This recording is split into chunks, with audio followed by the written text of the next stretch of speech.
My boss fired me and told HR I stole from the company so I'd never work again. A month later, he texted, "We need you back urgently." I showed up with an attorney and a copy of the audit. What happened next destroyed his career. So here's the thing about getting fired. Most people think the worst part is losing the job. Wrong. The worst part is when your boss lies to HR, tells them you're a thief, and makes sure you'll never work in your field again. Blacklists you across the entire industry. Makes it so recruiters go silent the moment they call your former employer for a reference. That's the part that makes you want to burn everything down. Name's Henry Caldwell, 51 years old. This happened 10 months ago, and I'm still processing how spectacularly my former boss destroyed his own career while trying to destroy mine. Trust me, by the end of this story, you'll understand why karma isn't just a concept. It's a paper trail that leads straight to federal prison. I worked at MedTech Solutions for 8 years.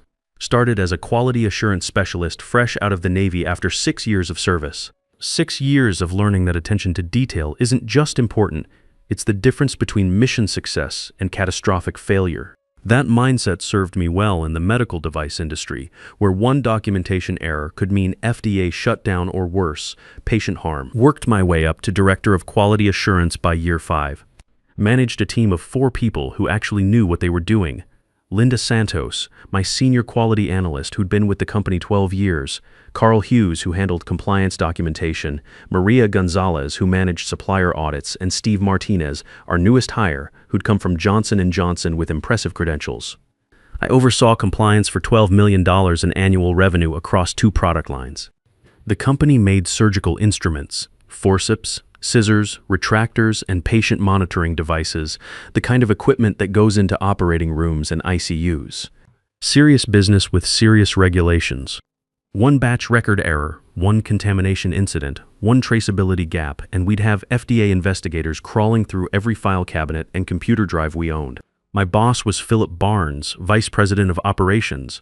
Guy was 49, had an MBA from Northwestern that he mentioned in about 70% of all conversations. When I was at Kellogg, he'd say, referencing his business school like it was some kind of magical credential that made him smarter than everyone else. Drove a silver BMW 5 Series that he parked diagonally across 2 spots every morning. Not because the spots were small, because he thought his car deserved protection from door dings. Classic executive entitlement. Philip had been VP for 3 years when this story starts. Got promoted from a management role at another medical device company because our previous VP retired and the board wanted someone with industry experience. First 6 months he was fine, kept his distance, let me run my department the way I'd been running it successfully for years. Occasionally forwarded my compliance reports to the CEO after making minor edits so it looked like he was involved in the details. Classic middle management move. Take credit without doing work. The friction started small. Philip would change my quality protocols without consulting me, then present them in executive meetings like the revisions were his brilliant insights. He'd take credit for cost-saving measures my team implemented, like when we renegotiated our calibration services contract and saved $18,000 annually. That savings went into his quarterly report as VP Operations Initiatives. He'd forward my FDA compliance reports to CEO William Foster with his name in the header instead of mine. His assistant, Jennifer Parker, would literally edit the PDF metadata so it showed prepared by Philip Barnes instead of Henry Caldwell. Standard office politics, right? The kind of petty territory marking that happens in every corporate environment. I kept my head down and did the work.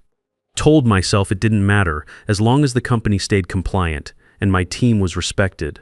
Looking back, I was naive. When someone shows you who they are, a credit thief without shame, believe them the first time. The real problem started in March of last year.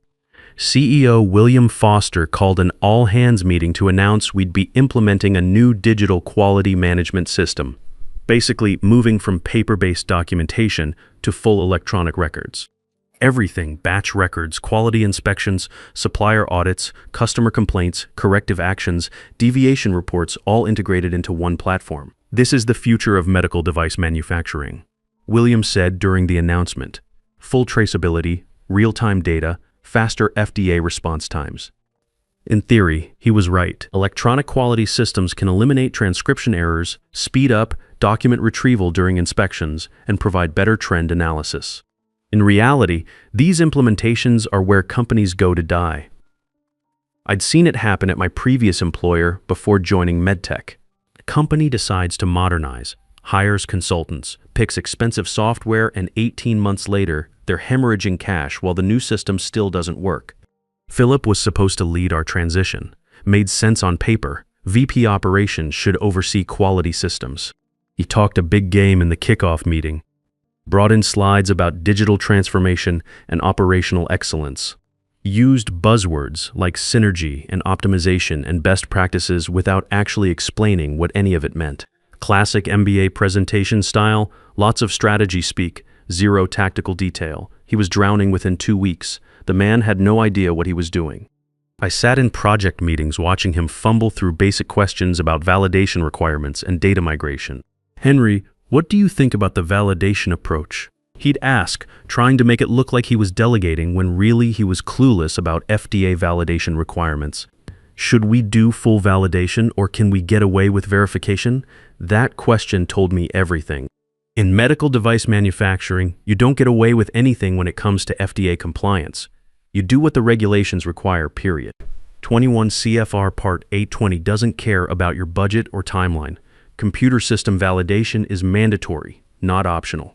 Philip had picked a software vendor, Quality Pro Systems, primarily because they'd taken him to some industry conference in San Diego back in February.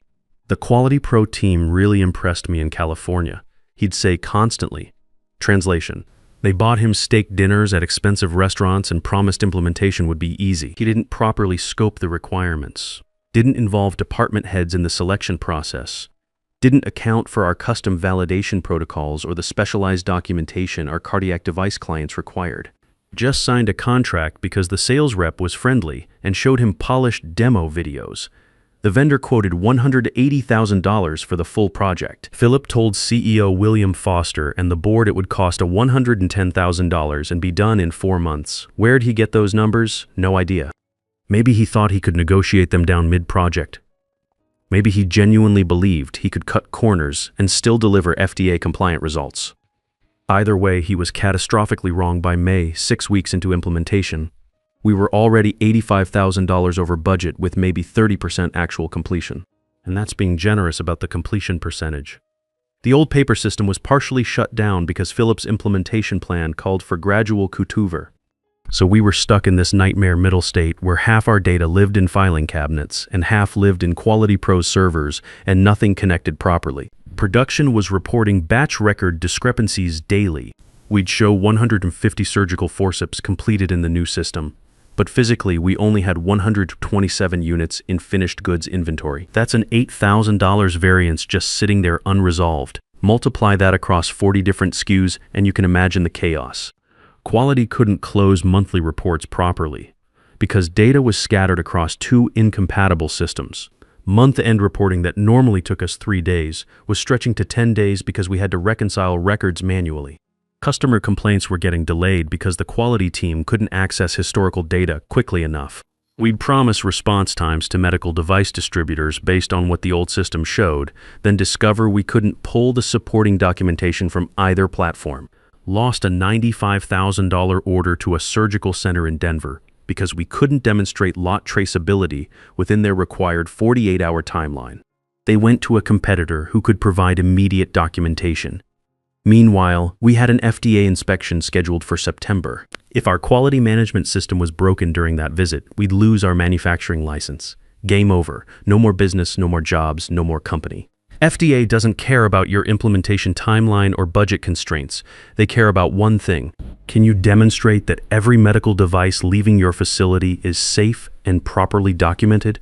Everything was on fire, and Philip just kept scheduling meetings where he'd ask Quality Pro for status updates, nod along to technical explanations he clearly didn't understand, then tell us everything was on track. The vendor assures me we'll be fully operational by July, he'd announce in executive meetings while I sat there knowing we were months away from basic functionality. I spent 5 weeks working 14-hour days fixing Philip's disaster. Not because I'm some kind of corporate hero, but because I had 4 people on my team burning out, and letting the implementation fail would have meant layoffs. Plus, my Navy training kicked in. When you're in a crisis, you don't abandon ship, you fix the problem. And I had my family depending on me. My son Alex was starting his senior year of high school. already talking about college applications. My wife Susan was caring for her 78-year-old mother who'd been diagnosed with Alzheimer's 6 months earlier. The last thing we needed was me losing my job because Philip was too proud to admit he'd screwed up, so I fixed it. My team and I pulled together all the documentation Quality Pro needed: validation protocols, risk assessments, user requirement specifications, installation qualification procedures, all the stuff that should have been completed during the planning phase, but Philip had skipped to save time and money. I rewrote the entire implementation timeline with realistic milestones and proper dependencies, the kind of project plan you'd learn in any basic project management course. Created workarounds so we could maintain FDA compliance while transitioning between systems. Built custom data bridges using our IT contractor to sync information between the legacy paper system and Quality Pro's database. Set up nightly reconciliation processes to catch discrepancies before they became major problems. Established parallel documentation workflows so nothing fell through the cracks during cutover. Linda Santos worked weekends helping me build test scenarios for every possible user interaction. Carl Hughes stayed late every night validating electronic batch records against paper originals. Maria Gonzalez rebuilt our entire supplier audit database from scratch because the data migration had corrupted half the records. Steve Martinez, despite being the newest team member, volunteered to handle user training for production staff. By mid-June, the system was functioning properly. Document control hit 99.2% accuracy. Inventory reconciliation dropped from 10 days to 4 days. Month-end reporting was back to normal timelines. We'd not only stabilized the disaster, but actually improved on our previous performance metrics. The FDA inspection in September went flawlessly, missed 0 findings, 0 observations, complete compliance across all quality system requirements. Philip took credit for all of it. In the July executive meeting, he handed out copies of my project recovery plan with his name prominently displayed at the top. My implementation timeline, my process redesign, my compliance strategies, my team's validation work, all printed with Quality Pro implementation success, prepared by Philip Barnes, VP Operations, in bold letters across the header. I found out because Linda texted me a photo from the boardroom. Thought you should see this, she wrote at 3:15 p.m. on July 18th. The image showed Philip standing at the head of the conference table, pointing to a slide that displayed my work timeline while board members nodded approvingly. The board gave him a $25,000 performance bonus for successfully leading the quality system recovery and ensuring FDA compliance. $25,000 for work he not only didn't do but had actively sabotaged through poor planning. Meanwhile, my team and I got nothing except the satisfaction of knowing we'd saved the company from regulatory shutdown. I should have quit right then. Should have walked into William Foster's office and explained exactly what had happened, who had really fixed the system, and why Philip deserved to be fired instead of rewarded. But I didn't. Told myself Philip's lies would eventually catch up with him, that competent people always get recognized eventually. That truth has a way of surfacing in corporate environments. Wrong, so completely naively wrong. That bonus meeting was on a Friday afternoon. Monday morning, July 22nd, Philip called me into his office at 9 a.m. sharp. "Close the door," he said when I walked in, not bothering to look up from his computer screen. He was standing by his window overlooking the parking lot, hands clasped behind his back, doing that fake contemplative pose executives do when they're about to deliver bad news. The posture was too deliberate, too practiced. He'd rehearsed this moment. "We need to talk about some serious discrepancies I've discovered in your department's expense reports." My stomach dropped. Not fear exactly, more like that gut-level recognition when you realize someone's about to lie directly to your face and there's nothing you can do to stop them. "What discrepancies?" I asked, though I already knew this conversation wasn't about actual problems. This was a performance Philip had scripted in advance. He turned around slowly, his face completely neutral, rehearsed. "Over the past 6 months, there have been irregularities in vendor payments processed through your authorization code. Duplicate invoices, payments to companies that don't appear to have legitimate business relationships with us. I've documented approximately $75,000 in questionable transactions." I just stared at him. 6 months. $75,000. My authorization code, none of that made sense. "Philip, that's impossible. Every vendor payment I authorize has corresponding purchase orders and budget approvals. If there are discrepancies, they're data entry errors from the system migration. I've already reported this to HR and CEO Foster." You're being placed on immediate administrative leave pending investigation. I need your badge, laptop, and company phone. Security will escort you out." The room tilted sideways. 8 years. I'd given this company 8 years of my life. Missed Alex's baseball games because of FDA inspection prep. Worked weekends when equipment calibrations fell behind schedule. Skipped family dinners because batch record reviews couldn't wait until Monday. Put in vacation days and holidays because production schedules got disrupted and we needed emergency quality assessments. And this guy, this complete fraud who couldn't implement basic software without burning $85,000 and nearly destroying our FDA compliance, was calling me a thief. I want to see the documentation. I want to know exactly what transactions you're talking about. That's not how this works, Henry. HR will provide relevant information during their investigation. Philip, I process dozens of vendor payments every month. Quality lab services, equipment calibrations, consultant fees. If there are irregularities, they're system glitches, not fraud. Badge, laptop, phone, now. His tone shifted completely. Cold, final, dismissive. He wasn't discussing this anymore. He'd made his decision, probably days or weeks ago. This entire meeting was just him executing a plan he'd already put in motion. I handed everything over. He placed my badge, laptop, and company phone into a clear plastic bin, the kind you'd use for confiscated items at airport security. Like I was being processed as a criminal. Someone from HR will contact you within 48 hours. You should probably get a lawyer. That last sentence was the real knife twist, not necessary for any HR protocol. He said it specifically to make sure I understood he wasn't just firing me, he was destroying me. Security's waiting outside. I looked at the door. Through the frosted glass, I could see two shapes standing in the hallway. Tom Rodriguez and Steve Martinez from building security had been positioned there the entire time. Philip had choreographed this like a military operation, planned every detail for maximum efficiency and humiliation. I walked to the door without another word. Opened it to find Tom and Steve looking uncomfortable as hell. I'd known these guys for years. Tom had worked security for 6 years. We talked about his daughter's nursing school applications, his wife's successful cancer treatment. Steve had been there 3 years, and we'd bonded over our shared military service. He'd done 8 years in the Army before joining MedTech. Now they were here to escort me out like I'd been caught stealing office supplies. "Mr. Caldwell," Tom said quietly, maintaining professional distance but clearly hating this assignment. "We need to walk you to your office so you can collect personal belongings, then escort you from the building. I know the drill, Tom." My office was on the 3rd floor. Same desk for 5 years, same coffee mug collection lining the windowsill, same family photos arranged on the credenza, Navy commendation certificates hung on the wall next to my quality management certifications, that brass nameplate my team had given me as a joke. Henry Caldwell, the guy who actually reads FDA regulations. Tom handed me a standard cardboard box. I loaded it with coffee mugs, family photos, my military certificates, and the nameplate, 8 years of career progression, reduced to 1 box of personal items. Through the glass walls of my office, I could see every employee on the quality floor suddenly discovering urgent work on their computer screens. Nobody made eye contact except Linda and Carl, who both looked physically sick. They'd watched Philip steal credit for months, and now they were watching him destroy the guy who'd actually done the work.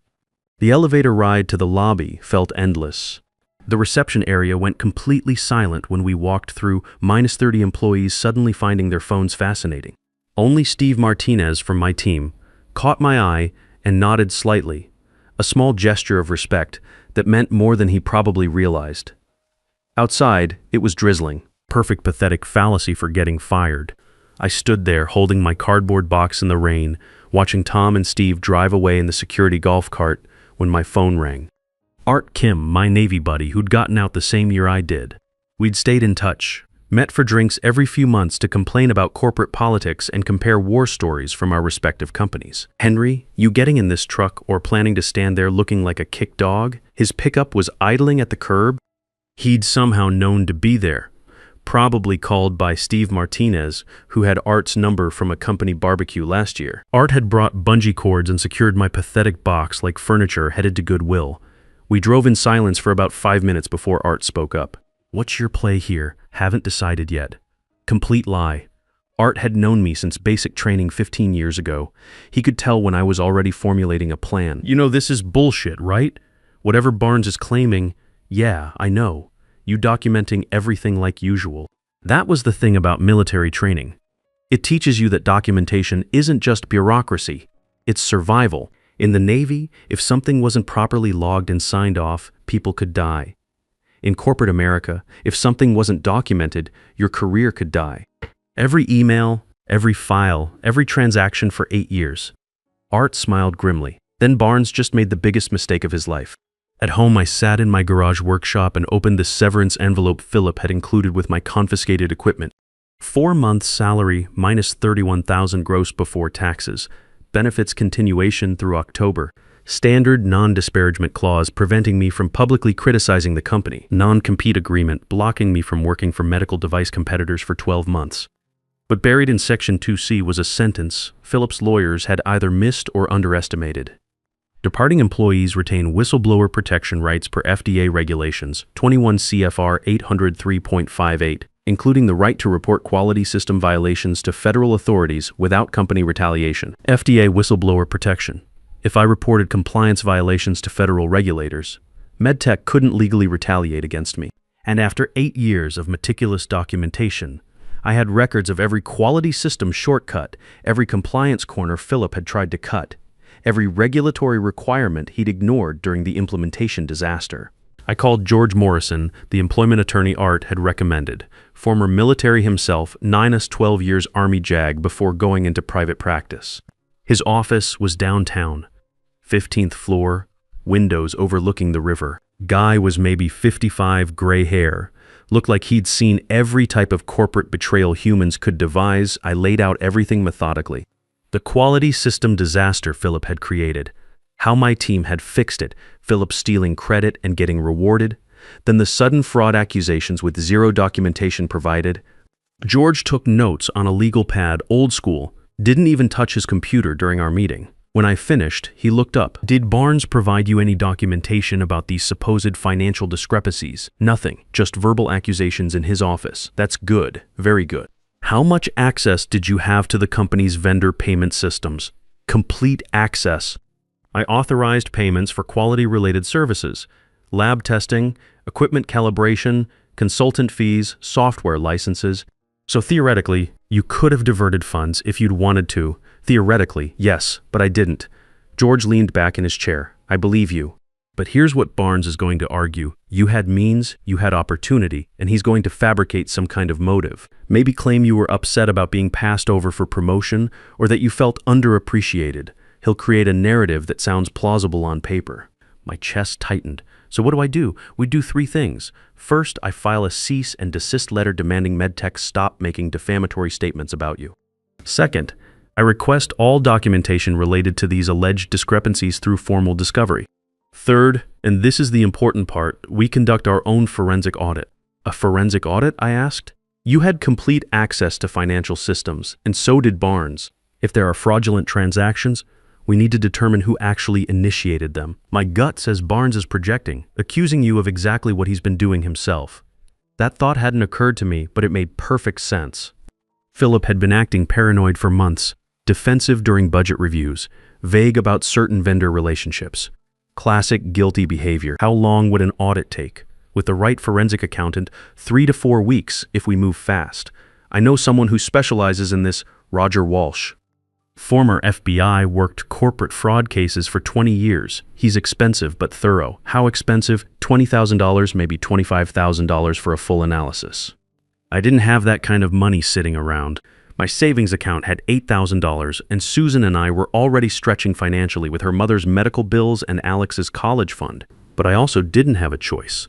This wasn't about the job anymore. It was about my reputation, my ability to ever work in medical device manufacturing again. Do it. George made a call and got me a meeting with Roger Walsh that afternoon. His office was in a nondescript building that looked more like an accounting firm than an investigation headquarters. But the credentials on his wall told the real story. FBI commendations, certifications in fraud examination, letters of appreciation from 3 different U.S. attorneys. George explained the situation while Roger took notes. When we finished, Roger looked up. This pattern is more common than you'd think. Executive gets caught in financial mismanagement, panics, throws a subordinate under the bus to buy time. How would we prove Barnes is behind this? We trace every transaction he's accusing you of and determine the actual authorization chain. Modern financial systems log everything: who initiated payments, who approved them, timestamps, IP addresses, device identifiers. It's extremely difficult to fake that data convincingly. What do you need from me? Everything. Old emails, text messages, any documentation you kept, system access logs if you have them. I'll also need George to subpoena the company's financial records. I spent 4 hours in Roger's office downloading every work email I'd ever sent from my personal backup drive. Turns out my Navy-trained paranoia about losing data had served me well. I'd been backing up work files to a personal cloud drive every month for 8 years, 11 years of financial records, vendor contracts, budget proposals, correspondence. Roger's eyes lit up when I showed him the extent of my documentation. This is gold. Most people don't keep this kind of detailed records. This is going to save us months of investigation time. The documentation from MedTech arrived 5 days later after George's formal discovery request. 12 pages of vendor payments with my authorization signature, plus a cover memo from Philip outlining suspicious patterns. I read through it twice, then called George. This is heavily edited. What do you mean? These payment records show the right dates and amounts, but they've removed all contextual information: purchase order numbers, approval chains, budget codes, project references. It makes it look like I just randomly authorized payments without proper documentation. Can you prove that with your backup files? Absolutely. Every one of these payments has corresponding documentation: invoices, purchase orders, budget approvals. I spent the weekend cross-referencing every transaction in Philip's accusation against my archived records. All 11 flagged payments had complete documentation: legitimate vendors, proper invoices, appropriate budget allocations. Nothing irregular at all, but one payment jumped out: $12,500 to Precision Calibration Services, dated April 8th. I remembered this payment specifically because I'd questioned it at the time. Philip had sent me an invoice and told me to process it immediately for urgent equipment calibration before our FDA inspection.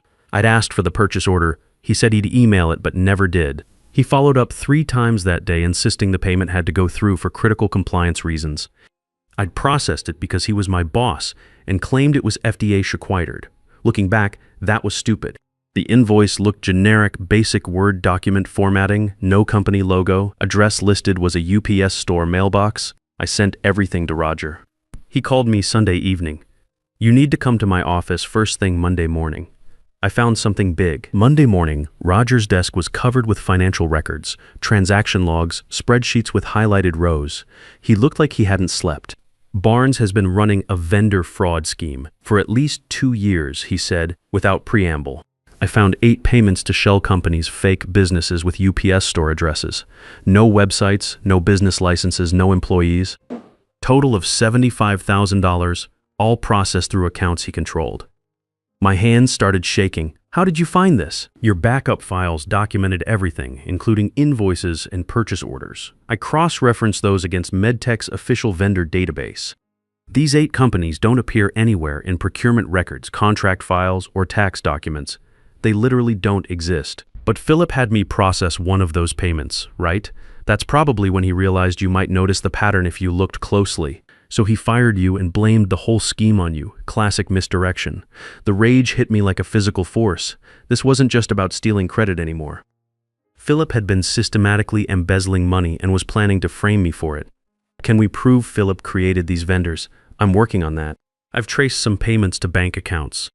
If George can subpoena Barnes's financial records, we'll probably find deposits that correspond to these fraudulent payments. We met with George that afternoon. He spent an hour reviewing Roger's findings, asking detailed questions, making notes. Finally, he looked up with a grim smile. Barnes is going to prison. Wire fraud, embezzlement, falsifying business records. If this touches any federal contracts, which it probably does since you make FDA-regulated devices, we're looking at federal charges. What about my wrongful termination case? Your case just became nuclear leverage. We go to MedTech and present this evidence. We tell them they can either reinstate you with full back pay, clear your name completely, and cooperate with our criminal referral, or we file a lawsuit that exposes their entire executive team as either complicit or criminally negligent. George sent the demand letter on a Wednesday, 37 pages with executive summary of Rogers' findings, timeline of Phillips' fraud scheme, my documentation proving every accusation against me was false. Demanded immediate reinstatement. Full back pay, public retraction, and cooperation with criminal investigation. CEO William Foster called George directly 2 days later. They talked for 45 minutes. They want to meet Monday. George told me afterward. Foster, general counsel, and board chair. What about Philip? Suspended pending investigation. They're bringing in an outside law firm to audit everything. The meeting was Monday at 10 a.m. in George's conference room. William showed up with general counsel Helen Martinez and 2 attorneys I'd never seen. They looked exhausted, probably spent the weekend reviewing Rogers' evidence. William looked physically ill. Henry, I owe you an enormous apology. What Barnes did, what we allowed to happen, there's no excuse. Helen set papers on the table. We've reviewed Mr. Walsh's findings and conducted our own preliminary audit. The evidence is conclusive. Barnes embezzled approximately $75,000 over 2 years and fabricated accusations to cover his tracks. We've terminated his employment and are cooperating fully with law enforcement. She slid the settlement offer across. Full reinstatement to Director of Quality Assurance. Back pay for all missed time. 2 years additional salary as damages minus approximately $100 and $1 and complete retraction sent to all employees and industry contacts. Written letter of recommendation. I looked at William. I don't want my old job back. I want his. Silence. Then Helen said, Henry, the board hasn't approved a replacement VP yet. Philip's position is open. I know this company's operations better than anyone. I've been here 8 years, just saved you from FDA shutdown and exposed an embezzlement scheme. You owe me this. William was quiet for a long moment. The board would need to approve it, then schedule a board meeting. This week, they agreed. Board meeting Thursday. I spent 3 days preparing the presentation of my life.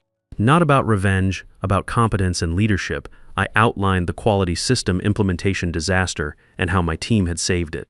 Detailed process improvements I'd implemented over 8 years.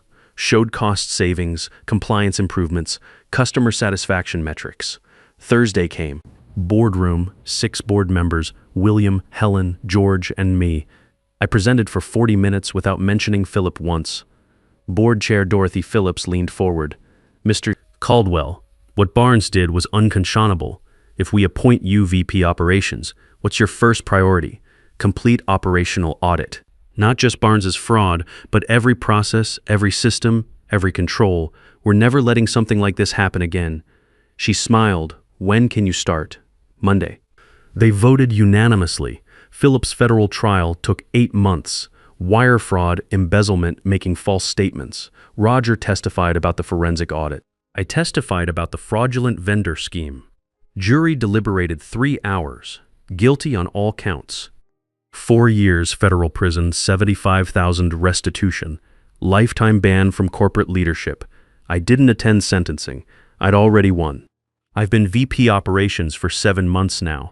Implemented financial controls that would catch Philip's scheme immediately. Every payment over $2,500 requires dual authorization. Quarterly external audits. Compliance hotline reporting directly to the board. Alex started college last month. We could finally afford tuition. Susan's mother is in a good memory care facility. The quality system passed FDA inspection with 0 findings. Some people think revenge is about getting even. Wrong. Real revenge is succeeding so completely that your enemy's destruction becomes irrelevant. I'm not the guy who got framed anymore.